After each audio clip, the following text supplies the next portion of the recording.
Have you ever just sat back and marveled at how fast your computer is? I mean, truly fast. Well, it's not just about the processor. Today, we're going to pull back the curtain on the real unsung hero of all that speed, the memory system.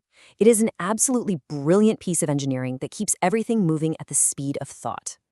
You know the feeling. We've all been there, right? You're just cruising along, apps are snapping open, everything's instant, and then boom, it all just grinds to a halt. You get that dreaded spinning wheel of death. So what's the deal? Why does performance just fall off a cliff sometimes? Well, the answer is a massive traffic jam happening deep inside your machine.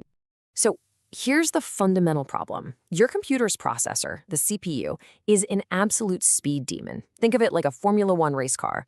But it's always hungry for data to chew on. And that data lives in your main memory, your RAM, which, by comparison, is kind of like a slow, winding country road. This insane speed difference creates a huge bottleneck, what engineers call the processor memory gap. It forces that race car to just sit there, idling, waiting for the fuel truck to arrive. So how in the world did engineers solve this? Well, here's our roadmap for today. We're going to start with the big picture solution, the memory hierarchy. Then we'll zoom right into its most important part, the cache, see how it's all organized and kept up to date. And then finally, we'll put all the pieces together. Let's do it. Okay, so how do you feed that always hungry race car? You don't build one giant, slow gas station miles away. No, you build a series of smaller, way faster pit stops right next to the track. And in the computer world, that's called the memory hierarchy. It's this incredibly clever, multi-layered system designed to get the CPU the data it needs exactly when it needs it. Now, this hierarchy is basically set up like a pyramid. At the very, very top, you've got the CPU's own registers. These are tiny, ridiculously fast memory spots right on the processor chip itself. Just a step below that is the cache memory. Then you've got the bigger but slower main memory, or RAM. And finally, at the very bottom, you have the huge but slowest secondary storage, your SSD or your hard drive. And here's the thing. This whole pyramid is built on a series of trade-offs. As you move down from the top, three things happen. The amount of storage gets way, way bigger. The cost for that storage gets way cheaper, but, and this is the key, the time it takes to get data gets dramatically slower. So the whole game, really, is about trying to keep the data you're using right now as close to the top of that pyramid as possible. Now, the most critical layer in this whole setup, the real magic that bridges that massive speed gap, is the cache. The best way to think about it is like a small, exclusive VIP room located right next to the CPU. It's a high-speed buffer that holds copies of the data that the CPU is probably going to ask for next. So how does the cache know what the CPU will need? It's not magic, it's not guessing.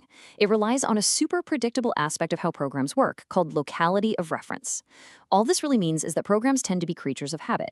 If a program uses a piece of data, it's really likely to use it again soon. That's called temporal locality. And it's also really likely to need the data stored right next to it. That's spatial locality. The entire cache system is built to take advantage of this predictable behavior. And this right here, this is the moment of truth for every single request for data. When the CPU needs something, it always looks in the cache first. If the data's there, bam, that's a cache hit. It's a huge win, and the data is delivered pretty much instantly. But if it's not there, that's a cache miss, and that forces that slow, painful, performance-killing trip all the way down to main memory. So at the end of the day, the performance of the entire computer really hinges on maximizing that hit ratio. And you know what? Modern systems are insanely good at this. Thanks to some really smart algorithms and that principle of locality, they can achieve a cache hit ratio of over 90%.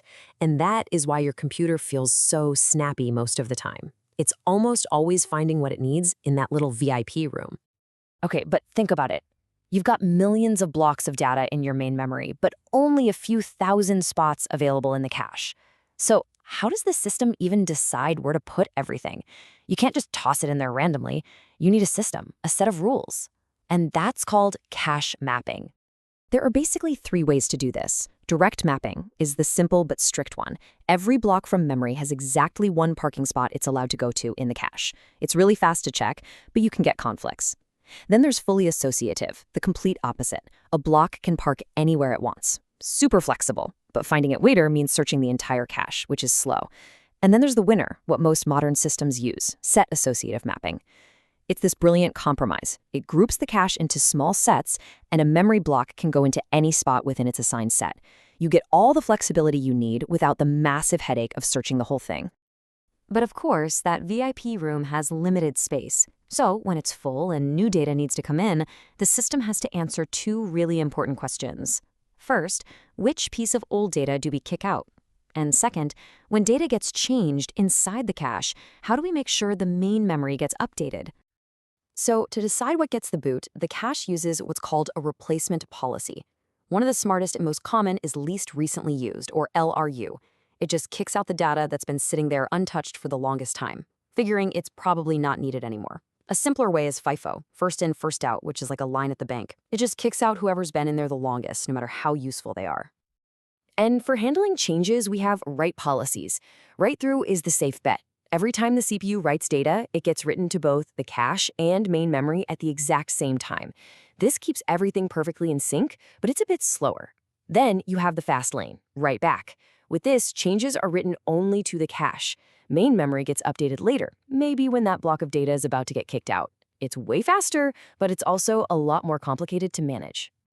Okay, so we've looked at the hierarchy, the cache, and the rules that make it all tick. Let's zoom back out and see how this whole thing comes together, because there's one last trick up the system's sleeve. And that final trick is called memory interleaving. Remember that slow, winding country road we called main memory? Well, interleaving is like turning that single-lane road into a 4-lane superhighway. It splits the memory into separate banks, so the system can grab data from all of them at the same time. This makes a huge difference in how fast the cache can get refilled after one of those dreaded misses. And there you have it.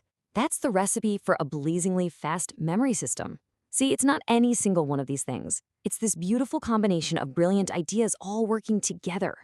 A tiered hierarchy, a predictive cache that understands how programs work, smart rules to keep it organized and clean, and cool tricks like interleaving to speed up the slow parts.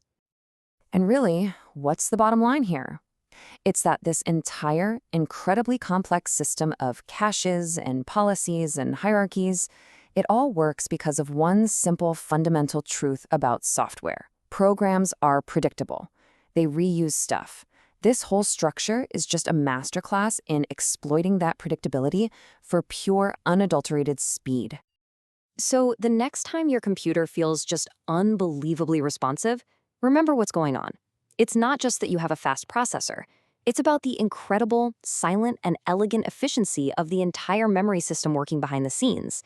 It's a perfectly orchestrated dance of data, making sure that Formula One race car almost never has to wait for fuel. And that leaves us with a really interesting question for the future. You know, for decades, the whole game was just make the CPU faster. But as we've seen, a fast CPU that's starved for data is completely useless.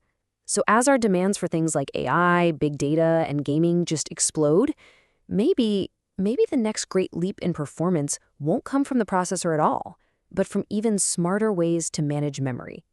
What do you think?